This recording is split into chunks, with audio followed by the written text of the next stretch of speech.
Assalamualaikum warahmatullahi wabarakatuh. Meet again with English lesson with Punini again. Okay. I hope in this a good occasion, in this beautiful morning, you have a good condition. I hope so. And before stepping to the next lesson, let's open our meeting today by reciting Basmalah together. Bismillahirrahmanirrahim. Okay. Today we would like to study about analytical exposition. Do you know analytical exposition, guys? Okay, stop it. Before coming there, okay, let me show you the objective of our learning today. So what is the objective of our learning today? Objektif tujuan pembelajarannya apa sih? Tujuannya kenapa kita harus belajar analytical exposition?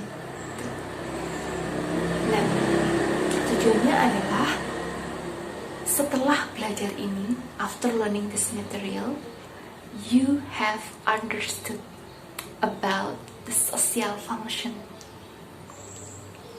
language features, the generic structures of analytical exposition. Jadi diharapkan setelah belajar analytical exposition, kalian semua paham, mengerti tentang social functionnya apa, generic structure-nya apa, language features-nya apa, gitu. Okay. After that, I hope all of you are agree if we started now to learn about analytical exposition. Okay. When we talk about analytical exposition, it's such kind of text we call it by argument text ya. Jadi bagian dari teks argumen sebenarnya analytical exposition itu. Nah, sebelum kita lebih jauh talking about analytical exposition, take a look about the table content first. Okay, for the first definition, yeah, we have to learn about the definition first. Sebenarnya apa sih definisinya itu tentang analytical exposition? For the second is social function, and then for the third is generic structures, and then for the fourth is language features, and the last is examples. Okay, now let's come to the definition.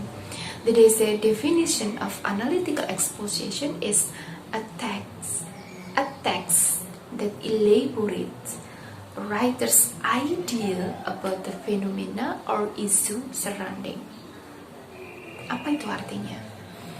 Jadi analytical exposition itu adalah sebuah teks yang elaborate is menjelaskan secara detail tentang apa? Writer's idea, tentang pemikiran atau idenya si penulis. Tentang apa sih?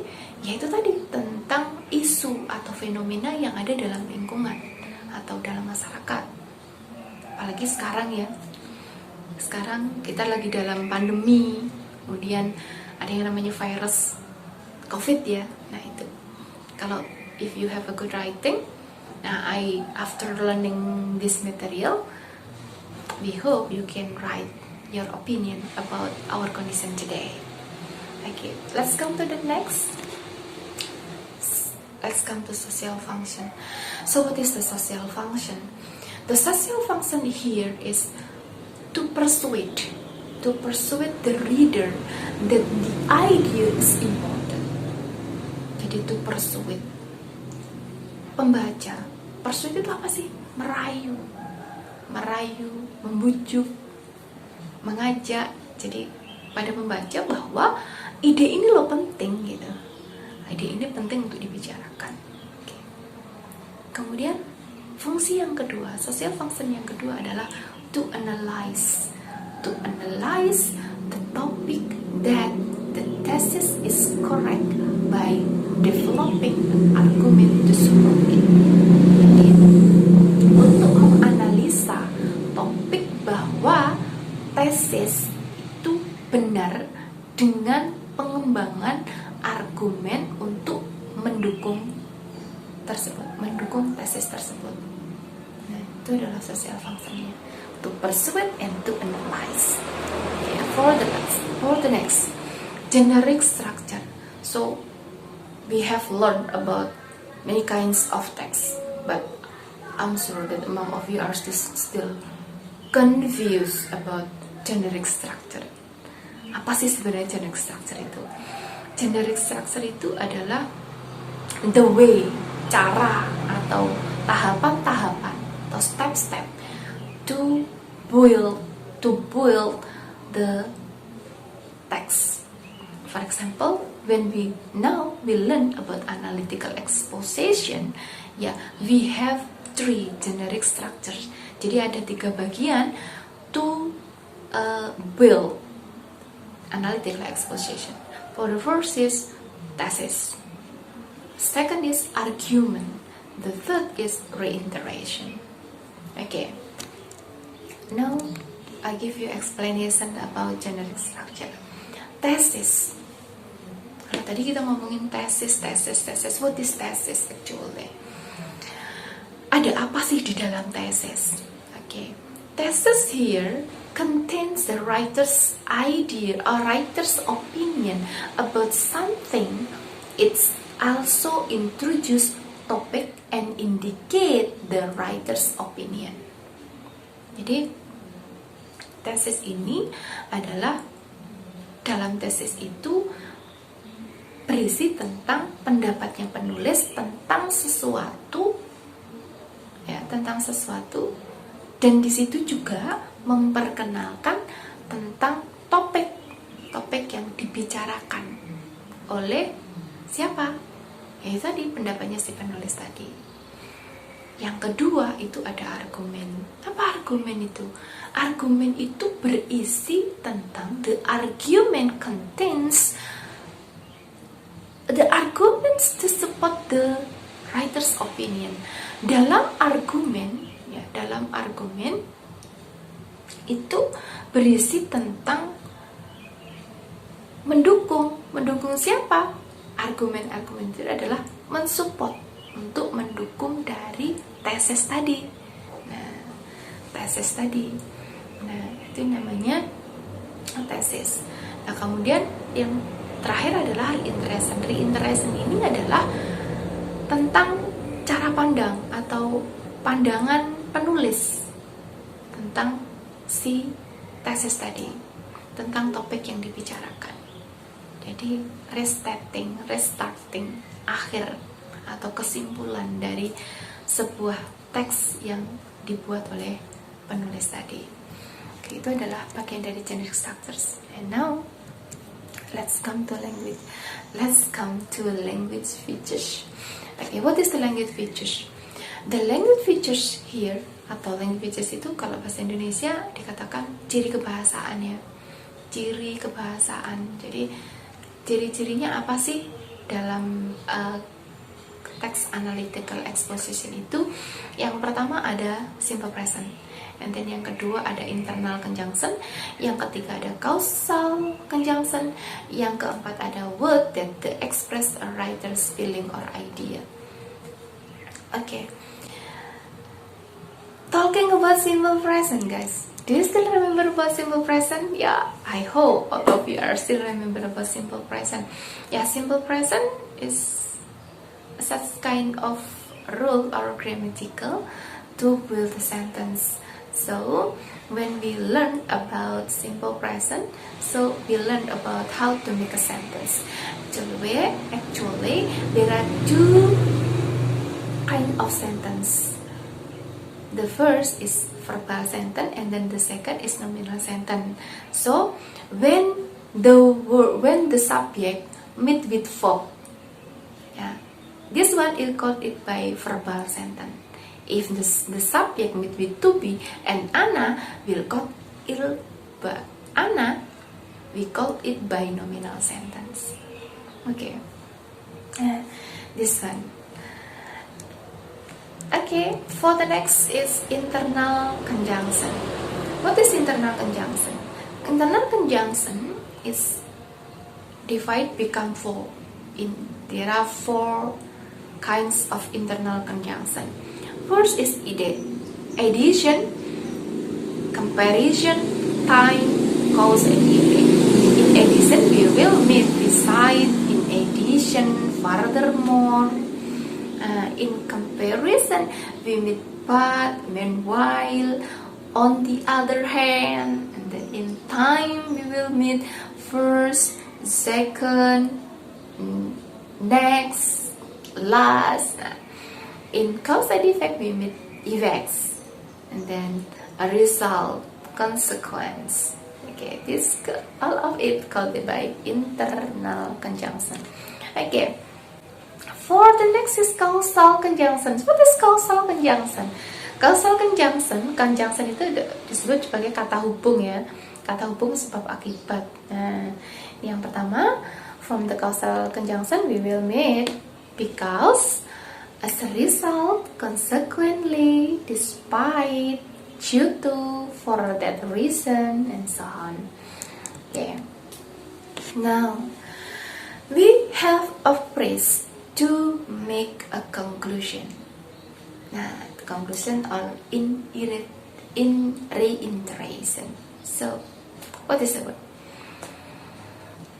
In conclusion, therefore, my conclusion is personally believe from the fact above. Now, it's the phrase that's to make a conclusion in reiteration. Okay. Now let's come to the example. Okay, because now is pandemic and we attacked by COVID-19, and here I present to you the example of analytical, especially in COVID-19. Okay, take a look the example here. A COVID-19 health protocol violator should be sanctioned. Sanctioned. So here, pelanggar protokol kesehatan seharusnya disanksi. The title is this one. And then let's come to the first. COVID-19 health protocol violator should be sanctioned.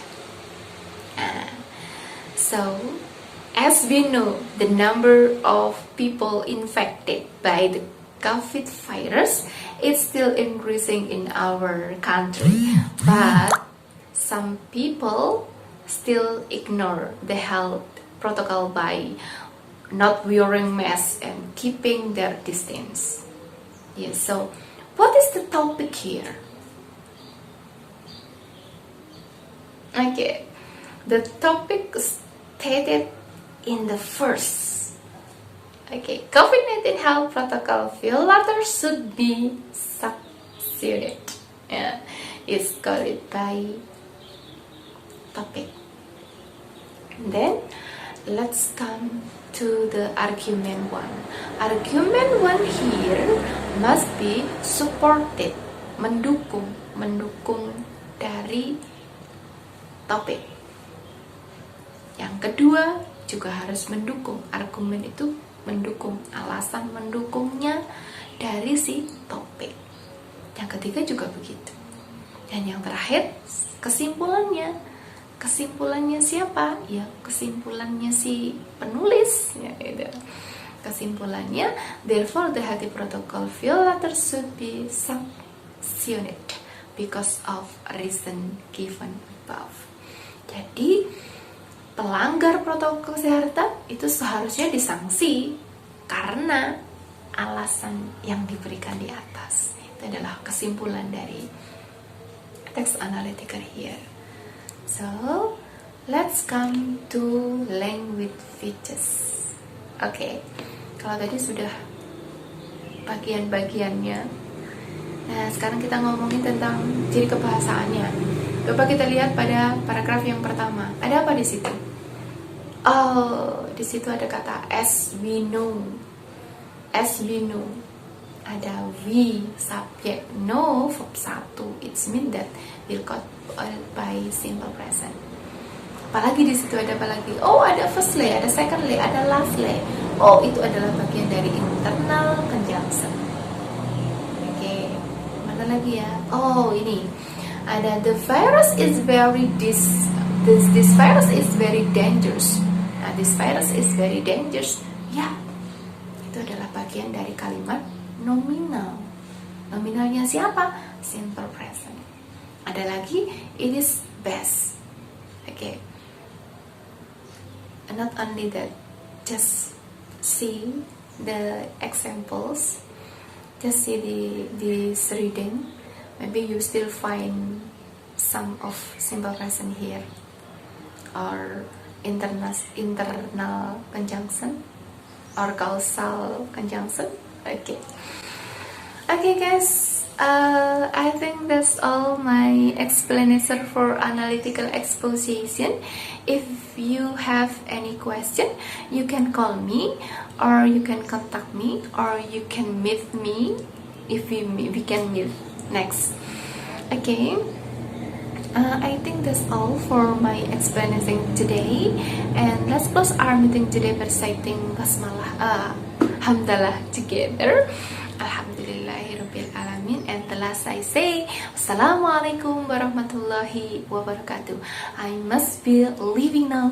Bye bye.